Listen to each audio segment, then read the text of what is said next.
আমরা যে উম্মত, এই উম্মতে কি কি বৈশিষ্ট্যের কারণে অনন্য এবং এই উম্মতের মূল বৈশিষ্ট্যগুলি কি হবে, যে বিষয়ে আল্লাহ রাব্বুল আলামিন আমাদেরকে জানিয়েছেন, সে বিষয়ের উপরে আমরা সংক্ষিপ্ত কথা শোনার জন্য চেষ্টা করব। কোরআনুল কারীম থেকে এই মুসলিম উম্মার যে মৌলিক বৈশিষ্ট্য, সে বিষয়ে বোঝা যায় যে আল্লাহ রাব্বুল আলামিন মূলত 4টি কারণে এই উম্মাকে, এই মুসলিম উম্মাকে আল্লাহ সৃষ্টির শুরু থেকে শেষ পর্যন্ত স্বতন্ত্র, স্বকীয় এবং অনন্য করেছেন।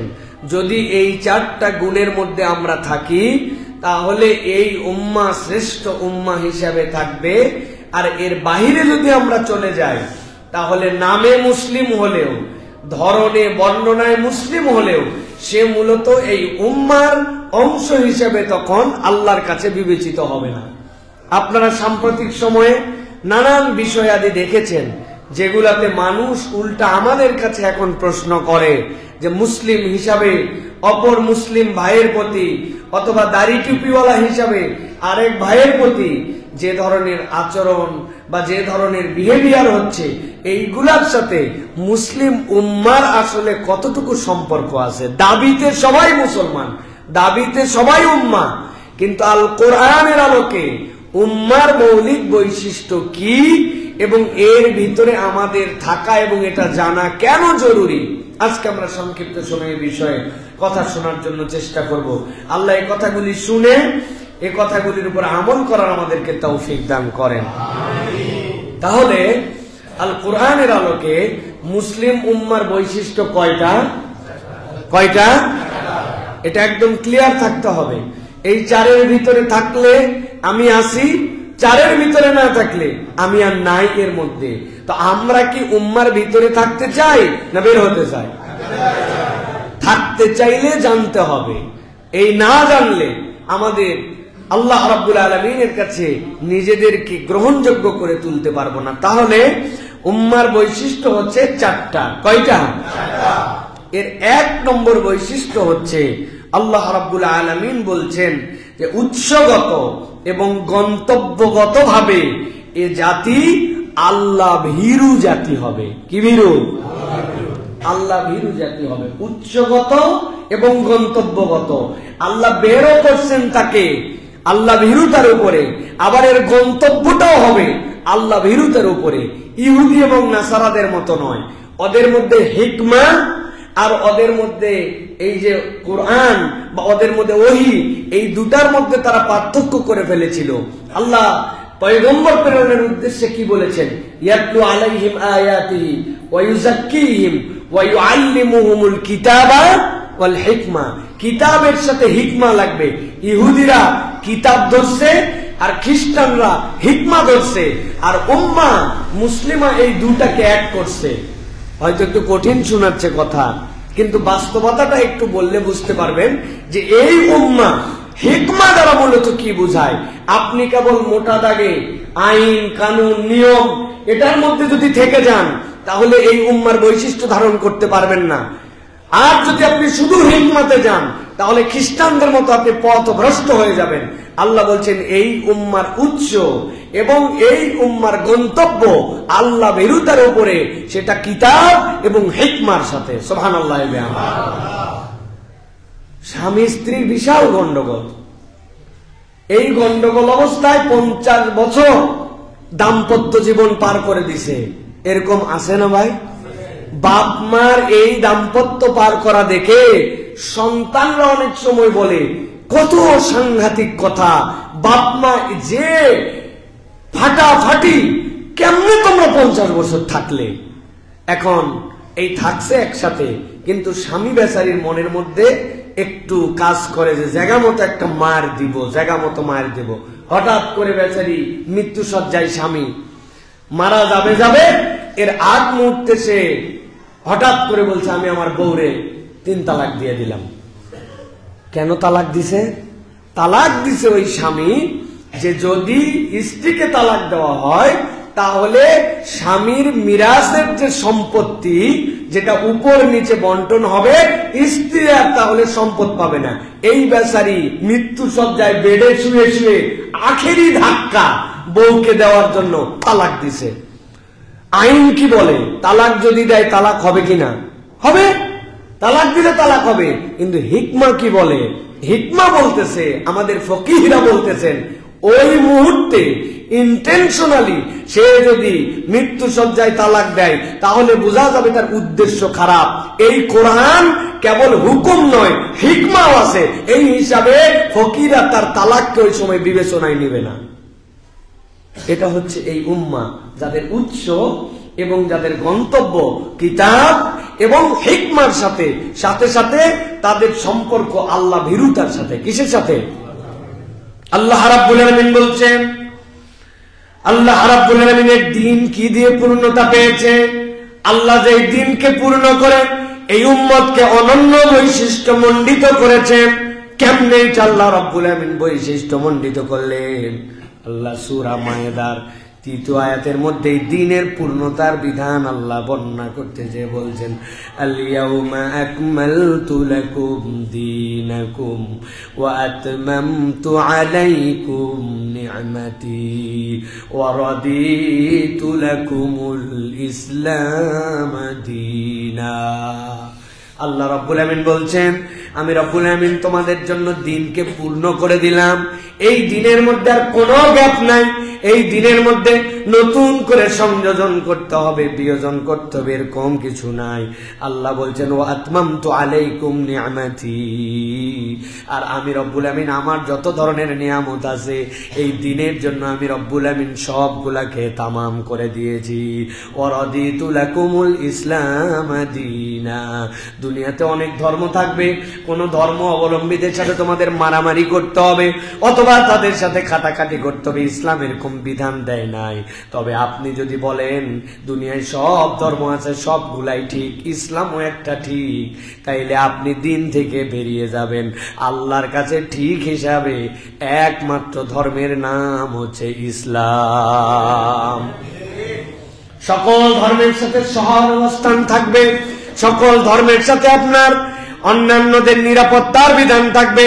তারা তাদের ধর্মীয় স্বাধীনতা উপভোগ করবে, কিন্তু ধর্মীয় স্বাধীনতা উপভোগ করার মানেই নয় দুনিয়ার সব ধর্মই ঠিক, ইসলামও ঠিক না।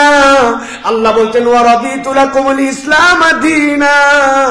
আল্লাহ একমাত্র ইসলামকে আল্লাহর কাছে সঠিক ধর্ম হিসেবে কবুল করেছেন। এই জন্য উম্মাহর বৈশিষ্ট্য হবে আল্লাহকে ভয় করে আমি যে দ্বীন পালন করছি ওই দ্বীনের পূর্ণাঙ্গতা নিজের জীবনে বাস্তবায়ন করার চেষ্টা করা।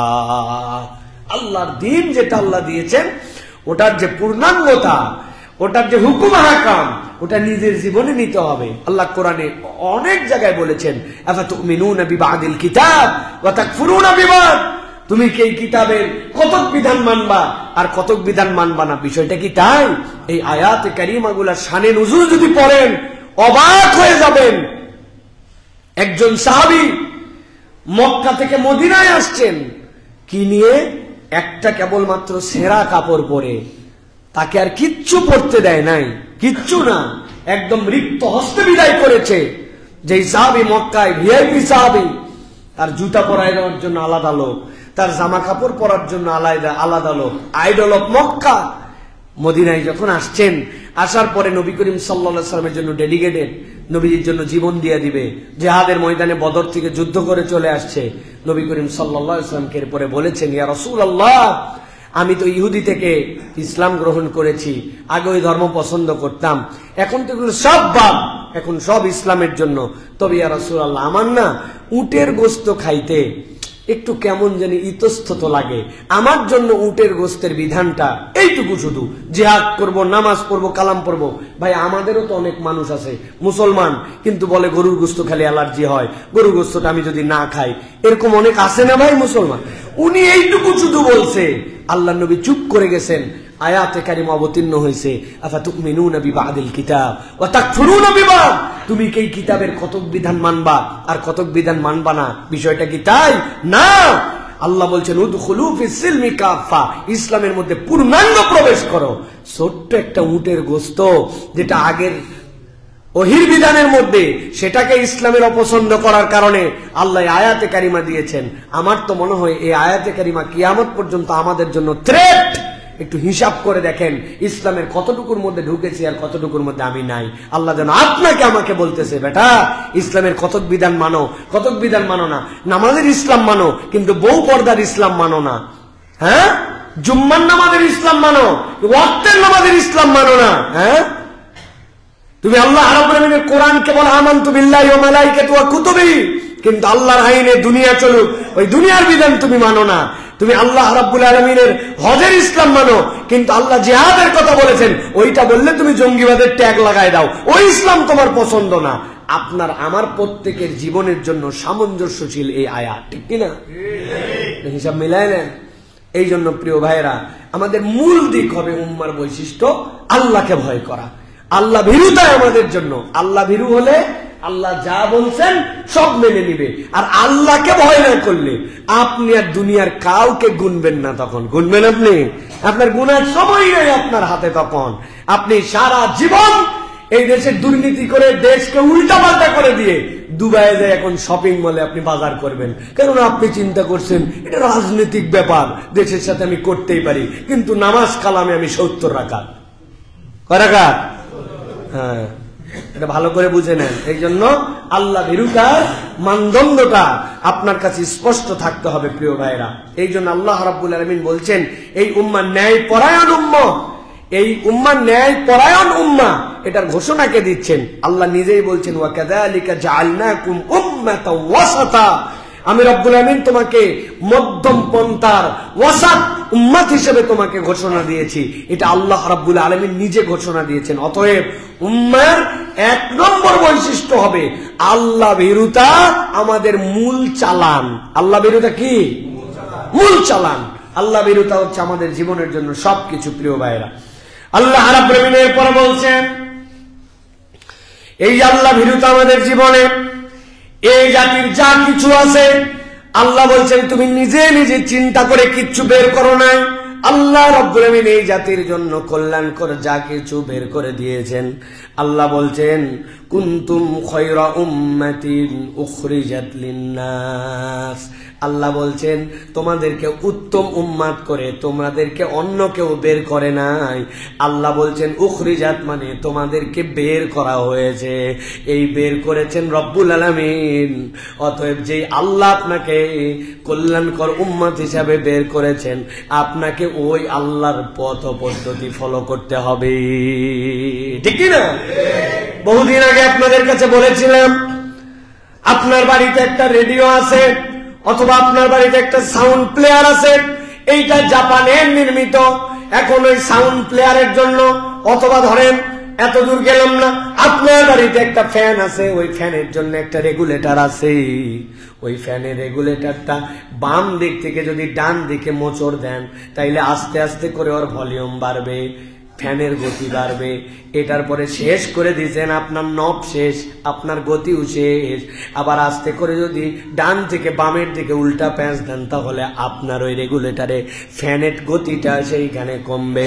এখন আপনি বাড়িতে আসার পরে চিন্তা করছেন ফ্যান কিনছে আমার টাকা দিয়া, রেগুলেটর লাগাইছে আমার মিস্ত্রি দিয়া, আমি বেটা রেগুলেটরও মালিক ফ্যানেরও মালিক, কারেন্টের বিলও আমি দে। এখন আমি আমার ইচ্ছা মতো বামের থেকে ডানের দিকে ঘুরাবো, ফ্যান বাড়া লাগবে।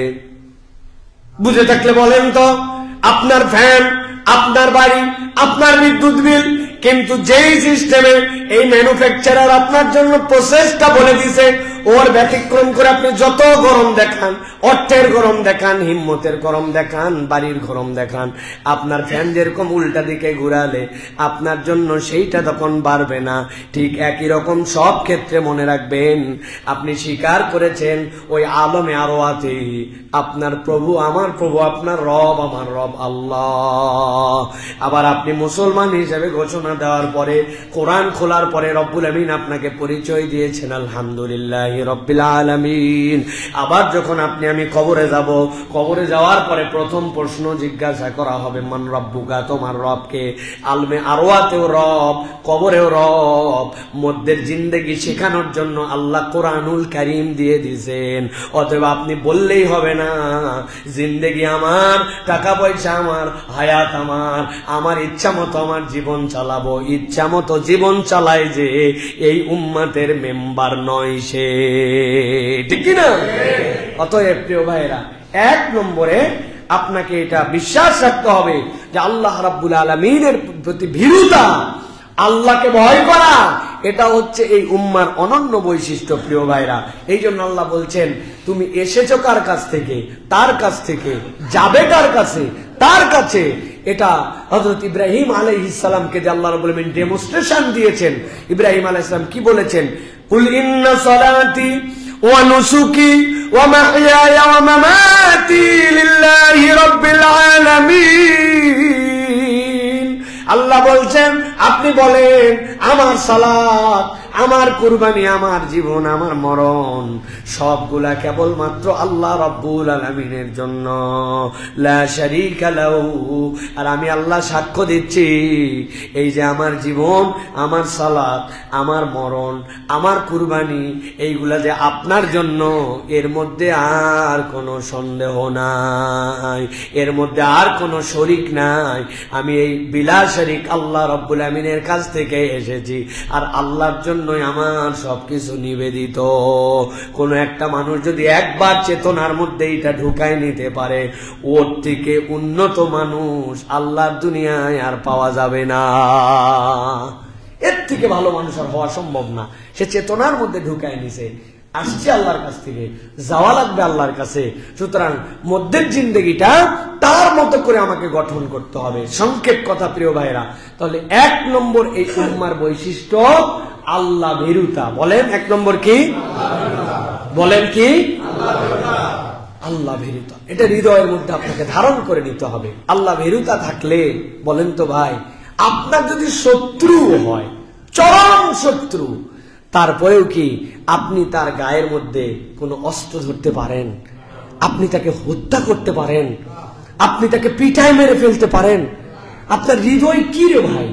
একটা মানুষ তো একটা কুকুরকেও এভাবে মারতে পারবে না, একটা মানুষ একটা বিড়ালকেও এভাবে মারতে পারবে না।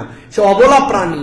সেখানে একজন মানুষের প্রতি মানুষ যখন এরকম জুলুম করে, এরকম অত্যাচার করে, এরকম নিপীড়ন করে, তখন বোঝা যায় যে এইরা হচ্ছে আর আল্লাহর সৃষ্টিকুলের মধ্যে নাই, বরং সুম্মা রাদাদনাহু আসফালা সাফিলিন, এরা তার থেকেও নিচে নেমে গেছে। এমন নামা নামছে যে আল্লাহ বলছেন উলাইকা কাল আনআম বাল হুম আদাল। আল্লাহ বলছেন পশু তো পশু, পশুর থেকেও নিচে চলে গেছে সে, ঠিক কিনা? আমার ওস্তাদ আব্দুল্লাহ জাহিম রাহমাহুল্লাহ বলতেন, এই কথা আমি মাঝে মাঝেই বলি, যে মাঝে মাঝে আমরা মানুষকে বলি গালি দিয়ে, গরুর বাচ্চা কোথাকার, গাধা কোথাকার, বলি না? উনি বলতেন এই গরু আর এই গাধাদের যদি কেস করার সিস্টেম থাকতো, তাহলে এই গালি দেওয়ার অপরাধে ওরা কেস করে দিত। বেটা আমারে অপমান করো তুমি, আমি গরু মুসলমান, আমি গাধা মুসলমান। জীবনে কোনো গাধারে দেখছেন যে পানির বদলে ডিজেল খাইছে? হ্যাঁ, দেখছেন নাকি আপনারা? গরুরে দেখছেন খোলের বদলে সে কেরোসিন খাইছে? কিন্তু মানুষ তো মানুষ, ওরে খাওয়া লাগবে পানি, ও খায় মদ। ওরে খাওয়া লাগবে যেইটা, ওর বদলে খায় গাঞ্জা। কোন গরু গাঁজা খাইছে? হ্যাঁ। আল্লাহ রাব্বুল আলামিন, আপনি বললেন যে একজনের ডায়লগ দিয়ে গরু কোথাকার, গাধা কোথাকার, ওরাও কেস করতো যে আমরা মুসলমান, আল্লাহর হুকুমের ব্যত্যয় করি না। আর তুমি ব্যাককল আমার নামে ব্লেম দিয়ে মানুষকে গরু বলতেছো। তুমি বলো তুমি খারাপ মানুষ, মানুষ মানুষে গালি দাও। কিন্তু স্যার এটা বুঝানোর জন্য বলতেন। এটা এই জন্য বলছি প্রিয় ভাইরা, পৃথিবীর সব প্রাণী তারা আল্লাহ রাব্বুল আলামিনের কাছে আত্মসমর্পণকারী, আর একমাত্র মানুষ আমরা যারা, আমরা হচ্ছে এমন অবিবেচক যে ওই পশুর থেকেও নিচে আমরা নেমে যাই। মানুষ মানুষকে যে কষ্ট দিতে পারে, অত্যাচার করতে পারে, আমরা বাংলাদেশের আয়না ঘর, উমুক ঘর, তুমুক ঘরের বর্ণনা শুনছিলাম, কিন্তু যখন সিরিয়ায় এই যে নতুন করে স্বাধীনতা তারা পেল, এরপরে তাদের সিডনেয়া সহ বিভিন্ন কারাগারের যে বর্ণনা, এটা কোনো মানুষ কল্পনার মধ্যেও নিতে পারে না। তাহলে মানুষ হিসেবে মানুষ কত নিচে নেমে যেতে পারে, আল্লাহু আকবার, আপনি কল্পনা করতে পারবেন না। তাহলে 1 নম্বর আমাদেরকে আমাদের আল্লাহ ভীরু হয়ে গড়ে ওঠার জন্য চেষ্টা করতে হবে প্রিয় ভাইরা। 2 নম্বরে যেটা বলবো, এই উম্মার বৈশিষ্ট্য হচ্ছে মধ্যপন্থা। উম্মার বৈশিষ্ট্য কি? আল্লাহ রাব্বুল আমিন বলছেন, পুরা মানব জাতি, পৃথিবীতে সব জাতির উপরে মুসলমান যারা, মুসলিম যারা, এই মুসলিম জাতি প্রভাবক। আল্লাহ রাব্বুল আমিন বলছেন মানব জাতির উপরে মুসলিম তোমরা যারা, তোমরা প্রভাবক। বিরাট বড় কথা, অনেক বড় ওজনদার কথা।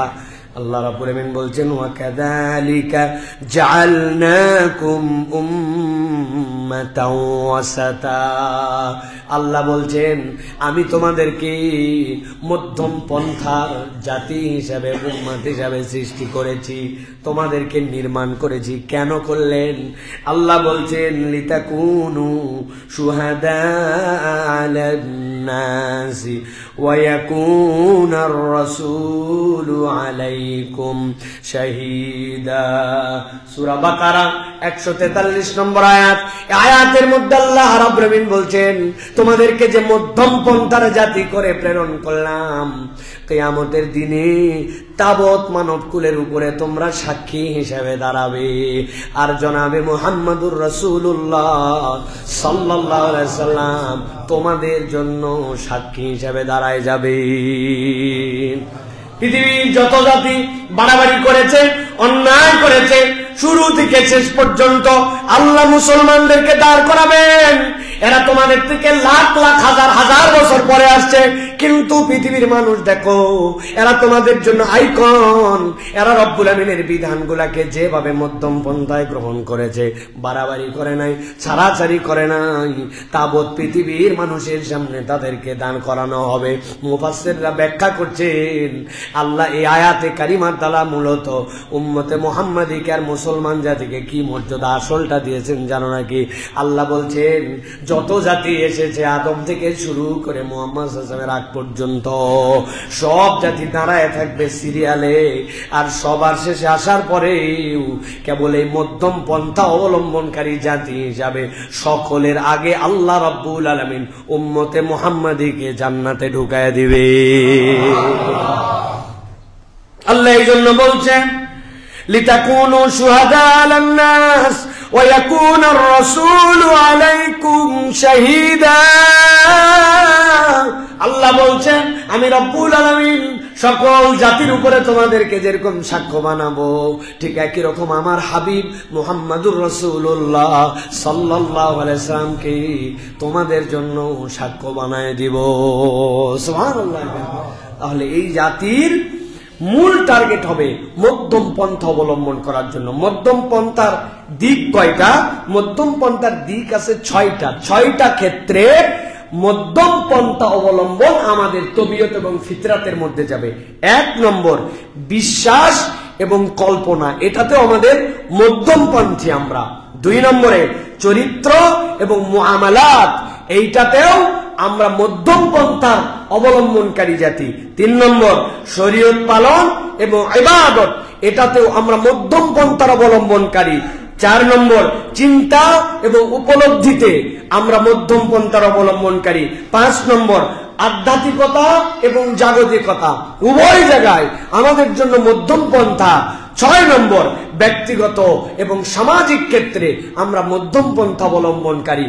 এই 6টার মধ্যে যা বললাম ইনক্লুডিং এভরিথিং দেয়ার, যে এর মধ্যে সবকিছু আছে, মানুষ এইগুলা ক্ষেত্রে মধ্যম পন্থা অবলম্বন করবে, এটা এই উম্মতের বৈশিষ্ট্য হবে। সুবহানাল্লাহ। নবী করিম সাল্লাল্লাহু আলাইহি সাল্লাম ইবাদতেও মধ্যম পন্থা অবলম্বন করেছেন। একদল সাহাবী এসে বললেন নবী করিম সাল্লাল্লাহু আলাইহি সাল্লাম কি আমল করেন? বলেন নবী করিম সাল্লাল্লাহু আলাইহি সাল্লাম একদিন রোজা রাখেন, একদিন রোজা বাদ দেন। নবী করিম সাল্লাল্লাহু আলাইহি সাল্লাম রাতের কতক অংশ ঘুমান, কতক অংশ ইবাদত করেন। ওই সাহাবী বলল নবী তো নবী, নবী তো নবী, উনার কোনো গুনাহ নাই, আমল নাম আল্লাহ রাব্বুল আলামিন সব ডিলিট করে দিয়ে পঙ্কিল বানায় রাখছেন। নবী তো নবী। আমি এত ছাড় দিতে রাজি নাই। দিনের বেলা পুরা রোজা, রাত্রে বেলা পুরা নামাজ। এই কথা নবী করিম সাল্লাল্লাহু আলাইহি সাল্লাম শুনে ফেলছেন। শুনে বের হয়ে এসে বলছেন, কে বলল এই কথা? কে বলল এই কথা? আলাইকুম বিসুন্নতি, তোমাদের উপর আমার সুন্নাত। ওয়া মান রাগিবা আন সুন্নতি ফালাইসা মিন্নি, আও কামা ক্বালা আলাইহিস সালাতু ওয়াস সালাম। হাদিসের ভাষাটা এরকম, হুবহু টেক্সট এরকম নয় যে কেউ যদি আমার সুন্নাতকে ত্যাগ করে সে আমার উম্মতি নয়।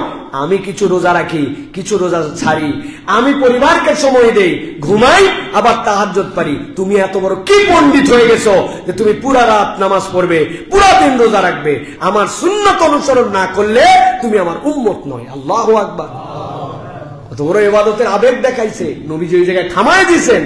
এই থামানো ওই জায়গায় নয়, এটা মূলত মধ্যম পন্থার জাতি হিসাবে আল্লাহ আমাদেরকে বিবেচনা করেছেন। সবগুলা আছে, আধ্যাত্মিকতা, জাগতিকতা, ব্যক্তিগত, সামাজিক, চিন্তা, মুআমালাত, আচার আচরণ, সবগুলোর মধ্যপন্থা থাকবে। একজন এমন নরমের নরম, লোকজন খালি উষ্টা মারে। আরেকজন এমন গরমের গরম, লোকজন কাছেও ভেড়ে না। চরিত্র আপনার এরকম হবে না। You have a personality. আপনার একটা গায়ক থাকবে, আপনার একটা আত্মসম্মান বোধ থাকবে, এটা আপনার মধ্যে থাকতে হবে। আমরা অনেক সময় গুলায় ফেলি। বিনয় মানে কি ভাই?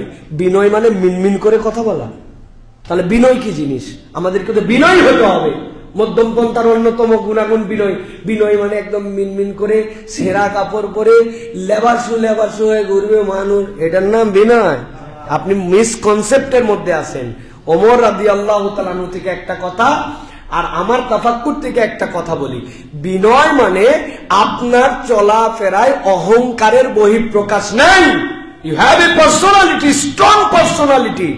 আপনার স্ট্রং পার্সোনালিটি থাকবে, তাহলে আপনি বিনয়ী, কিন্তু আপনি অহংকার দেখান না। আপনার পার্সোনালিটি না থাকলে তো হলো না। পৃথিবীর যত নেতা আছেন এই পুরা পৃথিবীতে, নেতৃত্বের যত গুণাগুণ, এর 5টাকে তারা আইডেন্টিফাই করছেন যে এই 5টা গুণাগুণ না থাকলে লিডার হওয়া যায় না। এর সবচেয়ে দামি গুণাগুণ কি? বিনয়।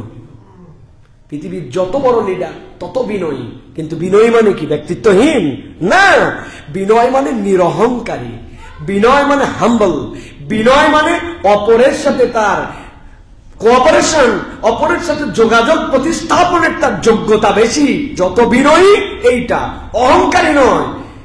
তার মধ্যে একটা আলাদা হ্যাডম, আমি যা বুঝি আর কেউ বুঝে না, আমি যা বলি এরকম কেউ বলে না, এই মুড নাই। এটার নাম বিনয়। কিন্তু বিনয়ী মানে ব্যক্তিত্বহীন নয়। হযরত ওমরে ফারুক রাদিয়াল্লাহু সামনে দিয়ে এক ছেলে যাচ্ছে, একদম কাপড় চোপড় পরে বিনয়ী, একদম মুত্তাকি বান্দার মতো সিরা। হযরত ওমর একটা লাঠি নিয়ে আসছেন, এসে বলছে, এই তোর এরকম করে ঘুরতে কে বলছে? বলছে আমি তাকওয়ার পথ অবলম্বন করছি। বলছে পিঠটায় একবারে লাল করে দেবো। তাকওয়ার পথ মানে কি? ছেঁড়া কাপড় পরে কাদা আলা বডি নিয়ে এরকম এলোমেলো ঘোরাফেরার নাম তাকওয়া? মুহাম্মদ সাল্লাল্লাহু আলাইহি ওয়াসাল্লামের উপরে মুত্তাকি আর পৃথিবীতে আসেও নাই, আসবে নাই। তার ব্যক্তিত্ব কেমন ছিল, আর তুমি আলাদা তাকওয়ার মানদণ্ড দাঁড় করাইছো। ওমর রাদিয়াল্লাহু ছিলেন সেই জিনিস। উনি পিটায়ও মানুষ করতে পারতেন, আবার ঠিকঠাক মতো প্রশাসকও ছিলেন। তো এইটা আমাদেরকে মনে রাখতে হবে যে আমরা সর্বক্ষেত্রে মধ্যম পন্থা অবলম্বন করব। এটা হচ্ছে এই উম্মতের অনন্য একটা বৈশিষ্ট্য। এটা গেল 2 নম্বর। তাহলে প্রথমটা কি বলছি বলেন না? প্রথমটা কি?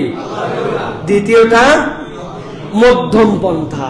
সব জায়গাতে আমাদেরকে এটা মানদণ্ডের আলোকে নিতে হবে যে আমরা মধ্যম পন্থা। খরচের ক্ষেত্রে, তারপরে সেভিংস এর ক্ষেত্রে, আচরণের ক্ষেত্রে, কথার ক্ষেত্রে, মুআমালাতের ক্ষেত্রে, স্ত্রীর সাথে আমাদের ব্যবহারগুলি কেমন জানি হয়ে যাচ্ছে।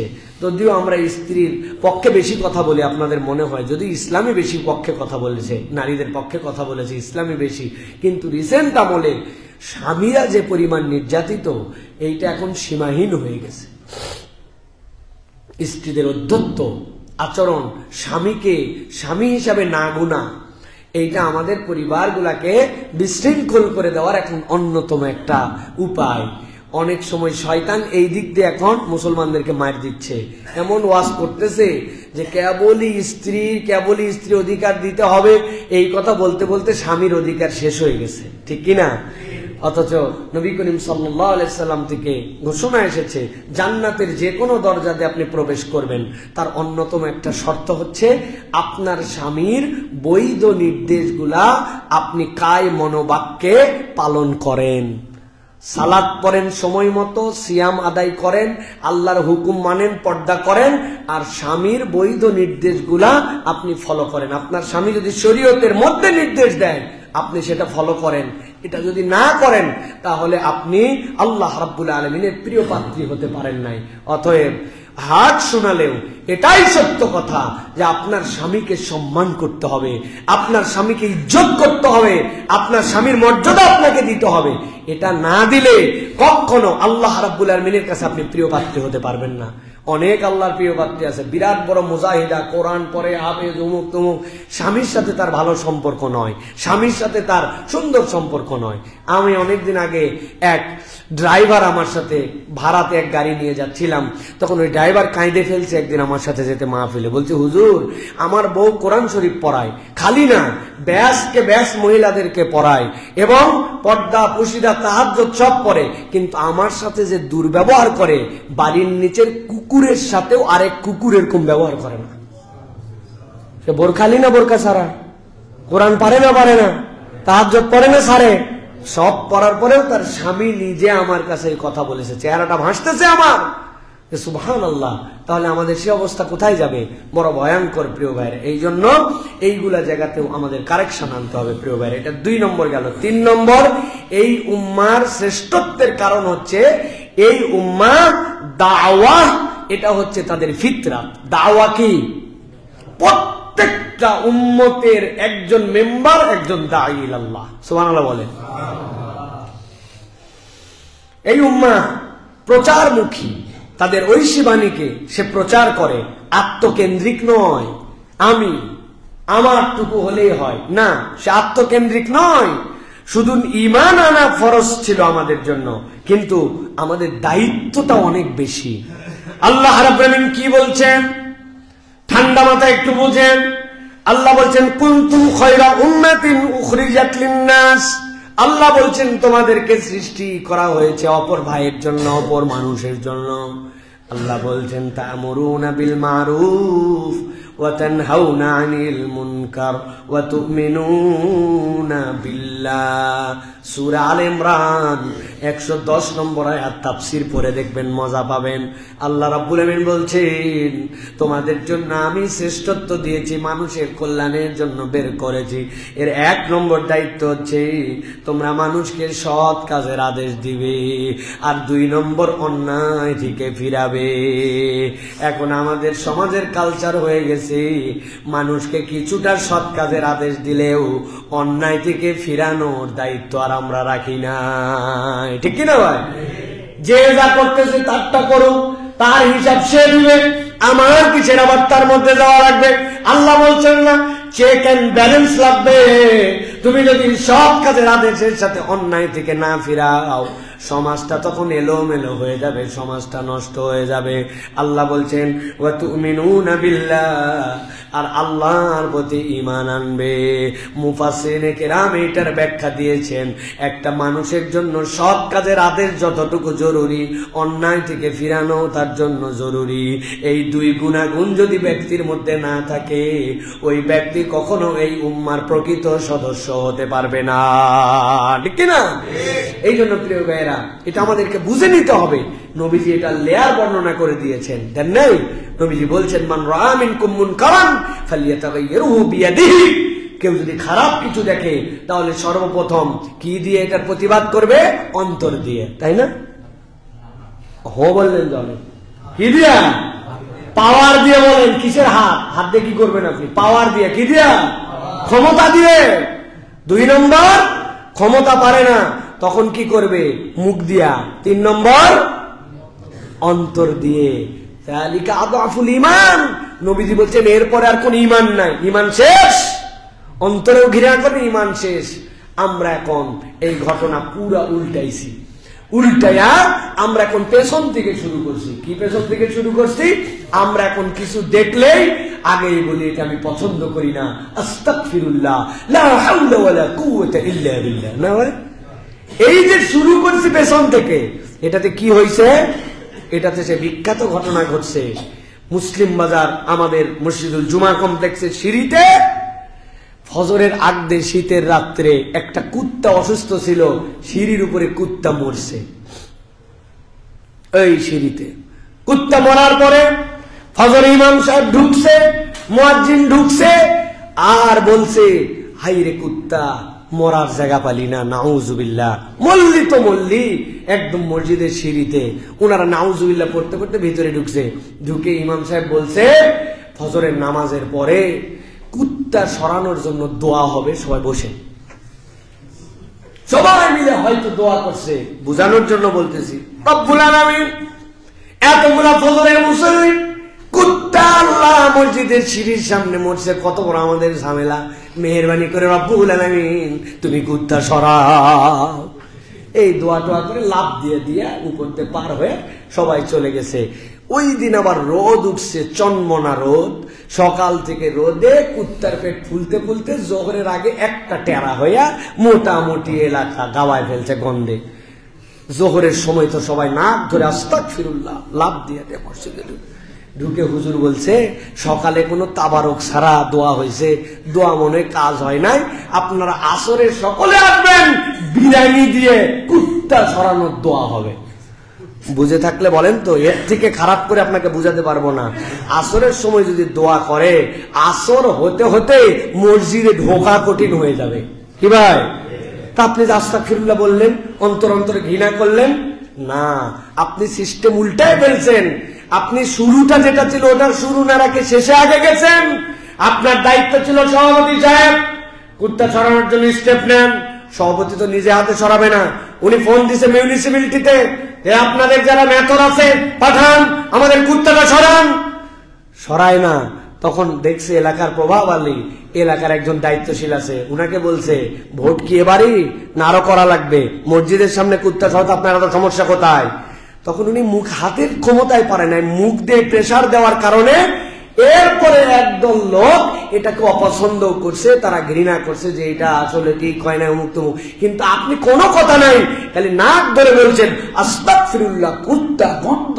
আপনি যত আস্তাগফিরুল্লাহ পড়বেন তত কুত্তার গন্ধ বাড়বে, মসজিদে ঢুকায় বন্ধ হয়ে যাবে। কথা ঠিক কিনা? আপনি আল্লাহর বিধান বুঝেন নাই। তা'মুরুনা বিল মারুফ ওয়া তানহাউনা আনিল মুনকার। আপনি খালি বলছেন বাবা নামাজ পড়ো, নামাজ পড়ো, নামাজ পড়ো, নামাজ পড়ো, কিন্তু এলাকায় যে গাঁজা খায়, গাঁজা খাওয়া বন্ধ করো।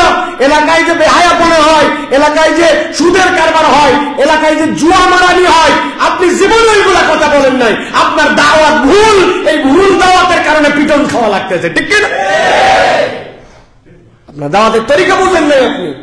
আপনি খালি এক দলে গেছেন। আপনি এই দুইটার চেক এন্ড ব্যালেন্স লাগবে, এবং এই ব্যালেন্সের সৌন্দর্য আছে। এই হাদিসের মধ্যে বিরাট কথা আছে। আপনি প্রথমে ক্ষমতা, মুখ, এরপরে অন্তর। অন্তরের ঘৃণা করা মানে কি?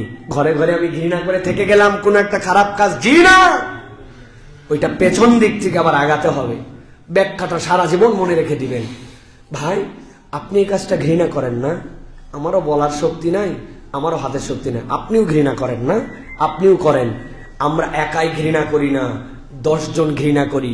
10 জন মিলে একটা এরপরে কণ্ঠ শক্তি তৈরি করছি। 10 জন মিলে পেছন দিক থেকে আগাচ্ছি। আমি ঘৃণা করে আস্তাগফিরুল্লাহ, আস্তাগফিরুল্লাহ, নিজে বাঁচলে বাপের নাম, এই বলে বলে আপনি ঘরের মধ্যে করতেছেন আকাম। এত সহজ না। আপনি এটা অপছন্দ করেন, খুঁজতে হবে কোন 10 জন অপছন্দ করে। ওই 10 জন মিলে বলার শক্তি অর্জন করছেন না। আমরা এখন একটু কথা ভয়েস রেস করতে পারি, 10 জন বলতে পারে, ওরকম 10 জন মিলে এক হয়ে আপনি এরপরে শক্তি অর্জন করার চেষ্টা করছেন। এটা হচ্ছে অন্তরের ঘৃণার লেয়ার। অন্তরের ঘৃণা মানে মনে অপছন্দ করে ঘরে ছুঁয়ে যাওয়া না, ওটার জন্য আপনার ওয়ার্ক আছে। আল্লাহ বলছেন এই উম্মতকে আমি অনন্য বানাইছি এই জন্য সে অন্যায় থেকে ফিরায়, সৎ কাজের আদেশ দেয়। এখন আমি তো অনেক জায়গায় বলি, এলাকায় পিচ্ছি পিচ্ছি পোলা বিড়ি খায়, দেখছেন আপনারা? আর এলাকার যে লিডার উনিও না দেখে চলে যায়। কারণ কি? কারণ উনার হিম্মত নাই, উনি বহু আগেই বিড়ি খাওয়া বাদ দিয়ে দিছে। কি খায়? গাঁজা খায়। মনে করছেন বিড়ি খাওয়া বাদ দিয়ে বিরাট ভালো হয়ে গেছে, উনি এখন গাঁজা খায়। এখন যে বেটা গাঁজা খায় ও বিড়ি করে কেমনে ঠেকাবে? কি আর মোরাল পাওয়ার কোথায়? আর মোরাল পাওয়ারটা কোথায়? নৈতিক অবস্থানটা কোথায়? তো ওই রকম নেতৃত্বের জায়গাটাও যেতে হবে, ওরকম মানুষের হাতে দিতে হবে যে বড় ভাইকে দেখে ছোট ভাই ভয় পায়, যে বড় ভাই ছোট ভাইকে শাসন করতে পারে, বড় ভাইকে বড় ভাইয়ের মতো যোগ্যতা অর্জন করতে হবে। প্রিয় ভাইয়েরা, এই জন্য আল্লাহ বলছেন তোমাদের উম্মতের বৈশিষ্ট্যটাই তো হচ্ছে দাওয়া। তুমি মানুষকে দাওয়াত করবে, তুমি মানুষকে বুঝাবে, তুমি মানুষকে নির্দেশনা দিবে। এটা আল্লাহ রাব্বুল আলামিন তোমাদের জন্য দায়িত্ব দিয়েছেন। প্রিয় ভাই, এই জন্য আল্লাহ রাব্বুল আলামিন বলছেন যে তোমাদের এই দাওয়াতের ভিত্তিটা কি? কোন সাম্প্রদায়িক গোষ্ঠীগত আরব আজম এরকম নয়, বরং এই উম্মার শ্রেষ্ঠত্বের মানদণ্ডে আল্লাহর উপরে যে ঈমান আনছে তারই দায়িত্ব হচ্ছে সৎ কাজের আদেশ দেওয়া আর অন্যায় থেকে ফিরানো। এটা প্রত্যেকটা ব্যক্তি মাত্র তার দায়িত্ব। সুবহানাল্লাহ। আপনি একবার শুধু চিন্তা করেন, আমি ব্যক্তি সৎ কাজের আদেশ দেই, অন্যায় থেকে ফিরাই, তো আমি কি সেই লোক যেই লোক যে কাজ করতেছে ওই কাজ থেকে অন্যকে ফিরাই? তাহলে আমি কেমন লোক হইলাম? আতা'মুরুনা আন-নাসা বিল বিররি ওয়া তানসাউনা আনফুসাকুম ওয়া আনতুম তাতলুনাল কিতাব। তোমরা কি সেরকম লোক নাকি যে মানুষকে যেটা নিষেধ করো সেটা তুমি নিজে করো? তুমি কেমন তাহলে মানুষ? তোমার তো মানুষ হলো না। এটার একটা মজার উদাহরণ আছে। উদাহরণটা হচ্ছে আমাদের বাচ্চা কাচ্চা যারা আছে তাদেরকে আমরা অনেক সময় রাগারাগি করলে ওদেরকে বলি না যে বাবা রাগারাগি করতে হয় না, রাগ করতে হয় না, বলি না ভাই? আমরা বাচ্চাদেরকে উপদেশ দেই না আমরা? তো বাচ্চারা একবার শুনছে, দুইবার শুনছে, তিনবার করছে, আপনি বাচ্চা কাচ্চাকে বলছেন বাবা রাগ করতে হয় না, রাগ করতে হয় না। এক পর্যায়ে আপনি বাচ্চাকে বলছেন আগেই বলছে তোমাকে রাগ করতে হয় না। আপনি কি করছেন ভাই? বুঝছেন? আপনি বুঝে ফেলছেন তো না? মানে আপনি কেইসা রাগা রাখছেন, রাগে বলতেছেন রাগ করতে হয় না। তা আপনি কিসের দাওয়াত দিলেন? আপনার দাওয়াত তার মানে আপনি বুঝেন নাই। আগে দাওয়াতটা নিজের মধ্যে নিতে হবে। তা আপনি যখন দাঈ ইলাল্লাহ সৎ কাজের আদেশ দিবেন, অন্যায় কাজ আপনি জানেন যে আল্লাহর প্রতি ঈমান আনলে এটা আমার দায়িত্ব, তাহলে একটা মানুষকে আমি বলতেছি ভাই নামাজ পড়ো, আমি কোন ব্যাকল আমি নামাজ না পড়ে পরে বলতেছি নামাজ পড়, আমি বলতেছি ভাই তুমি মিথ্যা কথা বলো না, অথচ আমি নিজের কাছে নিজে ক্লিয়ার না, আমি মিথ্যুক। তাহলে আমি যদি দাঈ ইলাল্লাহ হই তাহলে সকলের আগে আমার মধ্যে আল্লাহ ওই সেনসিটিভিটি দিবে যে আমাকেও তো শুধরাতে হবে। এখন আমরা চিন্তা করছি দাঈ ইলাল্লাহর গ্রুপই আলাদা, ওরা খালি আদেশ নিষেধ দিবে, আমি খালি শ্রোতা। এই মন যদি হয় তাহলে সমাজ পরিবর্তন হবে না। এই উম্মতের প্রতিটা সদস্যই একজন দাঈ ইলাল্লাহ। আপনাকে এই দায়িত্ববোধের জায়গাটা জাগ্রত করতে হবে। আল্লাহ রাব্বুল আলামিন বলছেন এই যে উম্মত, তার মধ্যে থেকে বনি ইসরাইল, আল্লাহ বনি ইসরাইলের প্রতি কেন লানত দিয়েছেন? আল্লাহ রাব্বুল আলামিন সূরা মাইদার ৭৮ থেকে ৭৯ নম্বর আয়াতের মধ্যে বলছেন নুইনাল্লাযীনা কাফারু মিন বানি ইসরাঈল আলা লিসানি দাউদ ওয়া ঈসা ইবনে মারইয়াম যালিকা বিমা আসাউ ওয়া কানু ইয়াতাদুন। এরা ঈসা ইবনে মারইয়াম থেকে শুরু করে দাউদ থেকে শুরু করে সকলে তার আল্লাহর পক্ষ থেকে বিধান পেয়েছিল, কিন্তু এদের দুইটা নিজেদের জীবনে বড় দোষ ছিল। এক নম্বর তারা অবাধ্য, আর দুই নম্বর তারা স্পষ্ট সীমা লঙ্ঘনকারী। আল্লাহ রাব্বুল আলামিন বলছেন কানু লা ইয়াতানাহাউনা আন মুনকারিন ফাআলু লাবিসা মা কানু ইয়াফআলুন। আল্লাহ বলছেন ওরা সৎ কাজের আদেশ দিলেও মানুষকে অন্যায় দিকে ফিরাতো না। তাহলে এক নম্বরে অবাধ্য, দুই নম্বরে স্পষ্ট সীমা লঙ্ঘনকারী, আর তিন নম্বরে তারা মানুষকে অন্যায় থেকে ফিরাতো না। এই তিন অপরাধ থাকার কারণে আল্লাহ বলছেন বনি ইসরাইলদেরকে আল্লাহ লানত, আল্লাহ লানত তাদের প্রতি। তাহলে আমরাও যদি অন্যায় থেকে না ফিরাই, অন্যায় যে দেখে আর অন্যায় যে করে আর অন্যায় যে সহে, দুইজনই সমান অপরাধী। কথাটা কিন্তু অনেক যৌক্তিক কথা। আপনি অন্যায় দেখে গেলেন, সয়ে গেলেন, এটা আমাদের এখান থেকে বেরিয়ে আসতে হবে। জাতির fifth pillar of a nation কোনটা ভাই? সাংবাদিক, তাই না? সংবাদ মাধ্যম। এই দেশে যদি বিগত আমল সহ যত জোচ্চুরি, যত ধরনের অন্যায়, এটার যদি দায় নিতে হয় তাহলে অন্যতম 50% দায় নিতে হবে আমাদের সংবাদ মাধ্যমকে। কেননা সাংবাদিক ছিল না এরা, এদের থেকে বড় পাঁচাটা গোলাম চাটুকর দালাল এই পৃথিবীর ইতিহাসে আর দ্বিতীয়টা তৈরি হয় নাই। এমন দালালের দালাল ছিল। এখনো সেরকম কতগুলা দালাল এ দেশকে অস্থির করার জন্য চেষ্টা করতেছে। নাম নিলাম না, আপনারা সচেতন মানুষ, এদের ধোঁকাবাজি এবং ফেতনা থেকে, এদের পেপার পত্রিকা থেকে নিজের বাড়ি ঘর আশপাশ হেফাজত রাখবেন প্রিয় ভাইয়েরা। এরা এখনো সেই দালালি করতেছে। ওই দালালদেরকে ফেরত আনার জন্য তাদের দিলের ভিতরে ব্যথায় মরে যাচ্ছে তারা। সচেতন হতে হবে আমাদেরকে প্রিয় ভাইয়েরা। আল্লাহ আমাদেরকে বোঝার তৌফিক দান করেন। 4 নম্বরে, তাহলে আবার রিভাইজ করি, 1 নম্বর কি, 2 নম্বর, 3 নম্বর দাওয়া, 3 নম্বর এই উম্মতের বৈশিষ্ট্য। 4 নম্বরে হচ্ছে একতা। সুবহানাল্লাহ। এই উম্মত শ্রেষ্ঠ কেন? কারণ এই উম্মত সবচেয়ে বেশি একতা ওয়ালা উম্মত। এই উম্মতের ভিতরে ইমানের এমন একটা বীজ আছে, এমন একটা মায়া আছে, এই উম্মতের ভিতরে এমন একটা চেতনা আছে। এই রকম মুসলিম বাজারে, ঢাকার কোন কোনার, পৃথিবীর কোন মানচিত্রে একটা ছোট্ট জায়গায় আমি মুসলমান, আর আফ্রিকার নাম জানা কোন জায়গায়, কোন বন জঙ্গলের মধ্যে একটা যদি আমার ইমানি ভাই ব্যথা পায়, তাহলে তার ব্যথা পাওয়ার কষ্টে আমার ইমানের নেটওয়ার্কে ব্যথা লাগে। আমাকে একতার যে আল্লাহ রাব্বুল আলামিন নিয়ামত এই উম্মাহ এবং ইমান দ্বারা দিয়েছেন, পৃথিবীর আর কোন উম্মার মধ্যে এটা ছিল না। সুবহানাল্লাহ। বলেন তো ভাই, একদম ঠিকঠাক মন থেকে বলবেন, পৃথিবীর কোন জায়গায় কোন মুসলমানের যদি কষ্ট হয়, কষ্ট লাগে? কিছুই করতে পারি না, কিন্তু ইস ও আমার মুসলমান নামটা শুনলে আমাদের কষ্ট লাগে। যদি কষ্ট লাগে বুঝবেন ইমানটা একটু বাকি আছে এখনো। আল্লাহ তো এটা দয়া আমাদের প্রতি। আল্লাহ রাব্বুল আমিন বলছেন, ইন্না হাযিহি উম্মাতুকুম উম্মাতান ওয়াহিদা ওয়া আনা রাব্বুকুম ফা'বুদুন। সূরা আম্বিয়ার 92 নম্বর আয়াতের মধ্যে আল্লাহ রাব্বুল আমিন বলছেন, এই উম্মত তো এক উম্মত, এই উম্মত তো তোমাদের জন্য আল্লাহ রাব্বুল আলামিন তোমাদেরকে একতার পূর্ণ একটা উম্মত বানাইছেন। আর আল্লাহ বলছেন এই উম্মতের রব হচ্ছে আল্লাহ, অতএব রব্বুল আলামিনের তোমরা ইবাদত করো। সুবহানাল্লাহ। এখানে একটা সূত্র আছে, সূত্রটা পিছন দিক থেকে যদি আপনি যান, আপনি যদি আল্লাহকে রব মেনে নিয়া একদম বিলা শরীক কেবল তার ইবাদত করেন, আল্লাহ রাব্বুল আলামিন উম্মতের ভ্রাতৃত্ব তখন বাড়ায়া দিবেন। এই উম্মতের আকীদা বিশুদ্ধ, যেটা সারা পৃথিবীর সব জায়গায় একই আকীদা, একই ধরন, একই মনন। এই উম্মত বিশ্বাস করে আল্লাহ ছাড়া আমার কোনো রব নাই, আল্লাহ ছাড়া আমার কোনো পালন কর্তা নাই, আল্লাহ এবং বান্দার মধ্যে ইবাদতে কোনো ভায়া মাধ্যম নাই। ওটা আফ্রিকার যে মুসলমানের জন্য যা, আমার দেশের মুসলমানের জন্য তাই। আল্লাহ বলছেন আমি তোমাদের রব, আমার ইবাদত করো। আপনি যখন এক ডেস্টিনেশনের দিকে যাবেন, এক রবের ইবাদত করবেন, আল্লাহ তখন আপনাকে একীভূত বানায় এক উম্মত হওয়ার যোগ্যতা বাড়ায় দিবেন। সুবহানাল্লাহ।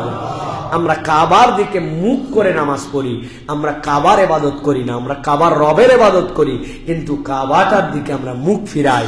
সারা পৃথিবীর মানুষ ওই কাবামুখী হয়ে, আপনি এই জুমার নামাজ এখন পড়তেছেন, এখনো আমেরিকায় জুমার ওয়াক্তই হয় নাই, গভীর রাত, আগামীকালকে শনিবার, ওই শনিবারে তারা হচ্ছে জুমার নামাজ পড়বে, কিন্তু আমরা আছি কাবার পূর্ব দিকে, তথা কাবার যেদিকে দরজা, কাবার যেদিকে হজরা আসওয়াদ, আমরা তার পিছনে আছি, আমরা এদিকে নামাজ পড়তেছি, কিন্তু ওরাও জুমাই পড়বে, কিন্তু ওরা উল্টা দিক থেকে আমাদের দিকে একরকম মুখ করে সালাত আদায় করবে।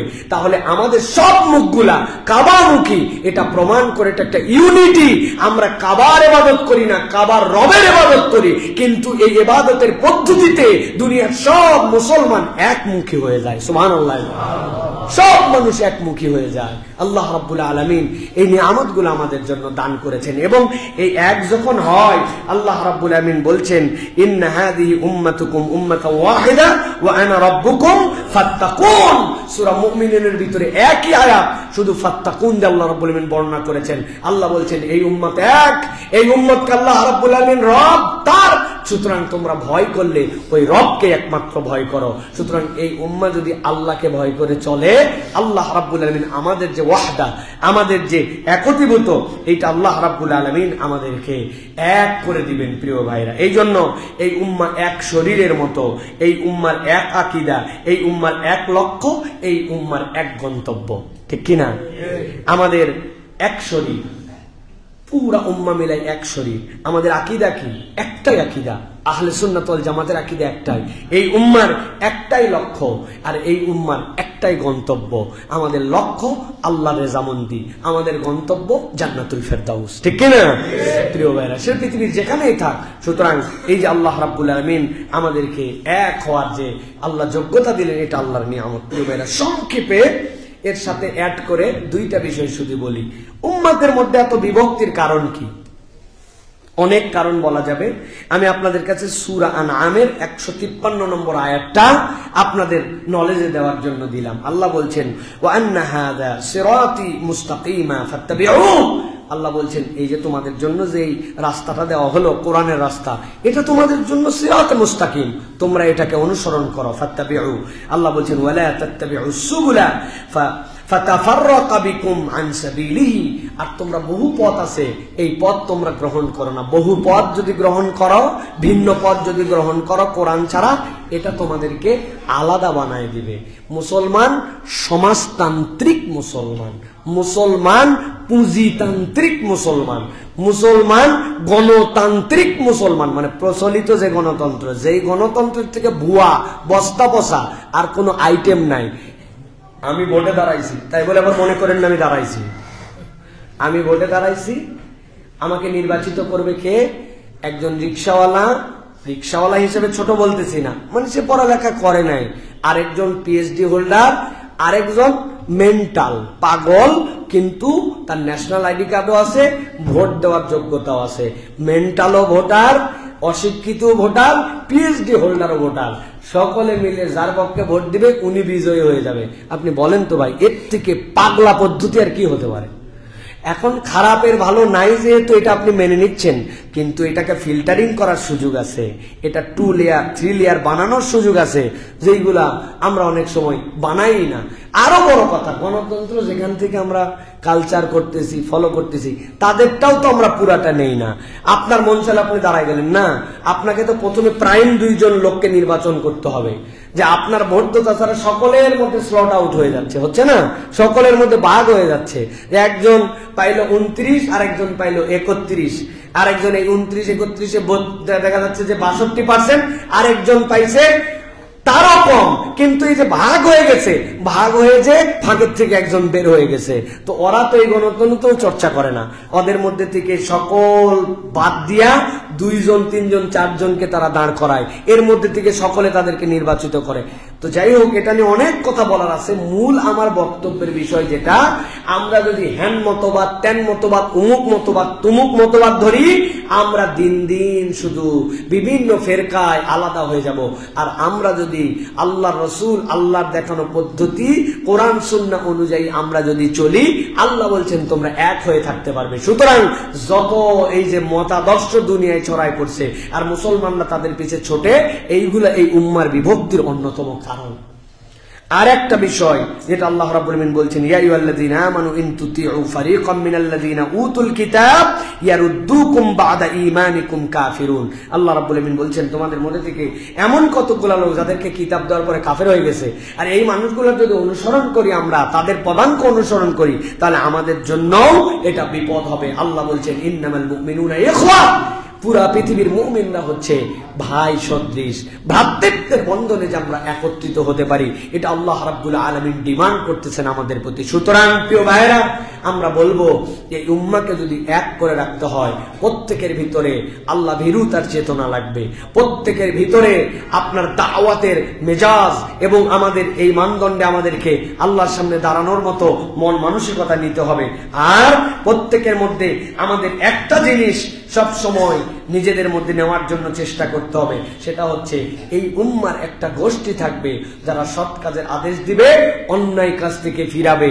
সকলেই দায়ী, কিন্তু একটা ডেডিকেটেড দল এর জন্য লাগবে। আল্লাহ বলেছেন, ওয়াল তাকুম মিনকুম উম্মাতুন ইয়াদউনা ইলাল খায়র ইয়ামুরুনা বিল মারুফ ওয়া ইয়ানহাউনা আনিল মুনকার ওয়া উলাইকা হুমুল মুফলিহুন। একদল লোক থাকবে যাদের কোনো কাজ নাই, তাদের কাজই হবে মানুষকে সৎ কাজের আদেশ দেওয়া, অন্যায় থেকে ফিরানো। আল্লাহ বলছেন, যারা এই কাজ করবে উলাইকা হুমুল মুফলিহুন, এই মানুষগুলো সফল হয়ে যাবে। সুবহানাল্লাহ। সুতরাং দায়ী আল্লাহদেরকে সাপোর্ট করা, তাদের বিপদে আপদে পাশে দাঁড়ানো, তাদেরকে সম্মান দেওয়া, যে এই মানুষগুলো এই কাজ করছেন, যে এই কাজ আমারও করার কথা ছিল। আপনি সবসময় টিটকারির চোখে দেখেন, সবসময় ভিন্নভাবে ভেঙান, এটা এত সহজ নয়। আল্লাহ রাব্বুল আলামিন এই দায়িত্ব আমাদেরকে দিয়েছেন। সূরা আলে ইমরান 104 নম্বর আয়াত, এটার ব্যাখ্যা করা হয়েছে। এটা দুইটা ব্যাখ্যা আছে। একটা হচ্ছে নিজেদেরকে দাওয়াত এবং আদেশের নিষেধের উপযুক্ত বানাও, আর এমন একটা দল বানাও যারা অবিরতই কাজ করে। সুবহানাল্লাহ। হয় নিজেকে যোগ্য বানাও অথবা দল বানাও। তা আমি হতে পারি নাই, যে করে তাকে আপনি সাপোর্ট দিবেন না? তাকে আপনি সাপোর্ট দিবেন না? আপনি কেমনে সাপোর্ট দিচ্ছেন? সাপোর্ট তো আমরা দিচ্ছি না, অনেক সময় আমরা ক্রিটিসাইজটাই বেশি করি, সমালোচনাটাই বেশি করি আমরা এই ময়দানের জন্য। সুতরাং প্রিয় ভাইরা, আমাদেরকে এই চেতনা নিয়ে আমাদেরকে কাজ করতে হবে। আর দায়ীদের একটা মূল চেতনা হবে, ওমা আরসালনাকা ইল্লা রাহমাতাল লিল আলামিন, সমগ্র জগতের জন্য আমার নবী রহমত হিসাবে এসেছেন। সুতরাং আমি যেন সমগ্র জগতে এই রহমতের বাণীটা ছড়ায় দিতে পারি, এই মেন্টালিটি নিয়ে আমাকে কাজ করতে হবে। আমার মধ্যে হিংসা, আমার মধ্যে অপরকে দূরে ঠেলে দেওয়া, মানুষকে জাহান্নামে পাঠানো, একটু ভুল দেখলেই তাদেরকে কেবলমাত্র একদম বাতিলের তালিকায় ফেলে দেওয়া, এটা চরিত্র হবে না। আজকের শেষ কথা, আমার যারা আমার কথা শুনছেন, আজকের শেষ কথা, বাচ্চাদের শাসনের ক্ষেত্রে, অন্যদের বলার ক্ষেত্রে একটা কথা আমরা একটু পরহেজ করে একটু সাবধানে বলার চেষ্টা করি। তুই এই কাজ করছিস, তুই তো জাহান্নামে যাবি। এই কাজ করছিস, আল্লাহ তোকে শেষ করে দিবে। যে কাজ করছিস তুই, তোর তো ধ্বংস সামনে। ওরে আল্লাহ, তোর যে অবস্থা, কবরে যায় ধরা খাই যাবি। একটা মানুষকে আপনি রাত দিন খালি জাহান্নাম, রাত শেষ হয়ে যাওয়া, ধ্বংস, এই মানুষের কনসেপ্টের মধ্যে ঢুকাইছেন। আল্লাহ রাগী, আল্লাহ ধ্বংস করে দিবে, আল্লাহ ধরবে, আল্লাহ খাইয়ে ফেলবে, আল্লাহ শোধ নিবে। আপনি মানুষের কনসেপ্টেই ঢুকাই ফেলছেন। ওই বাচ্চা বড় হওয়ার পরে কি ধারণা হয় জানেন? ওর ধারণা আল্লাহর প্রতিশোধ নেওয়ার জন্যই বোধহয় শুধু আমাদেরকে সৃষ্টি করছে। ও আল্লাহর দয়ার খুঁজে পায় না। আল্লাহ যে গফুর, আল্লাহ যে গফফার, আল্লাহ যে রহমান, আল্লাহ যে রাহিম, আল্লাহ সেই তুলনায় দুই একবার কেবল কাহার আর জব্বার বলেছেন। আল্লাহর পুরা আসমাউল হুসনাটাই আল্লাহর কেবল নরম, আল্লাহর দয়া, আল্লাহর ক্ষমা, আল্লাহর সাহায্য দিয়ে ভরা। আপনি মানুষকে খালি বলেই গেছেন, শেষ হয়ে গেলি, ধ্বংস হয়ে গেলি। এটা কখনো একজন প্রপার মুসলিমের কথা হবে না। এটা মানুষের মেজাজের মধ্যে ঢুকে যায়। এই জন্য মানুষকে নম্রতা দিয়ে, ভালোবাসা দিয়ে, আল্লাহ তোর প্রতি রহম করুক, এটা বাহিরের লোকেরা বলে। আপনি বিরাট বড় ভুল করছেন, আগেই বলবে আল্লাহ তোমার প্রতি রহম করুক, আল্লাহ দয়া করুক, আল্লাহ তোমার হেদায়েত দেখ, কাজটা ভালো করো নাই ভাই, আগে এইগুলো কথা বলছে। আর আমরা খালি উড়াই দিছি। ফজর পড়ছিস না, জোহর হ্যাঁ, আসর হ্যাঁ, মাগরিব হ্যাঁ, এশা হ্যাঁ, ফজরই পড়িস নাই, বাকি চারটা শুরুই নাই, এগুলোতে কি হবে? তুই তো শেষ। হ্যাঁ, এটা কি বলেন? আমি যেটা বললাম এটা কি বানায় বললাম না আমাদের ধরন এরকম? যাকাত দেশ হ্যাঁ, হজ করছি হ্যাঁ, নামাজ কালাম পড়িস, মুখের দাড়ি নাই, মুখের দাড়ি নেই, বাকি নামাজ কালাম বলি কিনা আমরা? আপনি উল্টাটা বলেন, যে লোক নামাজ পড়ে, যে লোক যাকাত দেয়, আল্লাহর ঘরে গেছে, তাহলে ওই লোক মুখে দাড়ি না থাকলে কেমনে মানায় রে ভাই? এত সুন্দর জামা কাপড় পরে সেরা টুপি আপনার হলো, টুপিটা একটু চেঞ্জ করেন, জামা কাপড় ঠিকই আছে। এটাও বলা ওইটাও বলা। ইসলাম ওইটা বলা শিখাই নাই, ইসলাম এইটা বলা শিখাইছে। মানুষকে আগে বুকে টেনে না, মানুষকে আগে ক্ষমার মেন্টালিটিতে না। আমার ওস্তাদের কথা দিয়ে শেষ করি। উনি বলতেন, একটা লোকের দুনিয়াবি নানান ভুল টুল এই দেখে তার অপরাধে তুমি তাকে জাহান্নামে পাঠায় দাও, হ্যাঁ তোমার এই অপরাধ জাহান্নামে, এই অপরাধ জাহান। কিন্তু ওই লোকটার যে ইমান আছে, আর ইমান থাকলে আল্লাহ বলছেন তাকে কোনো না কোনো সময় মাফ করে দুনিয়ার 10টার সমান জান্নাত দিবেন। তাহলে একটা লোকের অপরাধে তুমি কতটুকু ঘৃণা করলে, আর ওই লোকের জান্নাতে যাওয়ার গ্যারান্টি আছে, তার জন্য তুমি কতটুকু ভালোবাসলে। তোমার ভালোবাসা যদি ঘৃণার থেকে বেশি না হয়, তুমি তোমার ইমান ঠিক করতে পারো নাই। অর্থাৎ মানুষকে ভালোবেসে আদর করে যত্ন দিয়ে দাঈলাদেরকে বোঝাতে হবে যে এই উম্মতকে আল্লাহ অনন্য করেছেন। আল্লাহ যেন আমাদেরকে বোঝার তৌফিক দান করেন, বলেন আল্লাহুম্মা আমিন। কথাগুলি অপরের কাছে ছড়ায় দিয়েন ভাই, এই বার্তাগুলি মানুষের কাছে জানায় দিয়েন ভাই, আমাদের এই সুন্দর কথা, কেননা এটা দাওয়াত, এটা আমার অংশ। আল্লাহ যেন আমাদেরকে বোঝার তৌফিক দান, বলেন আল্লাহুম্মা আমিন। হাদা মা ইনদি ওয়াল ইলমু ইনদাল্লাহ।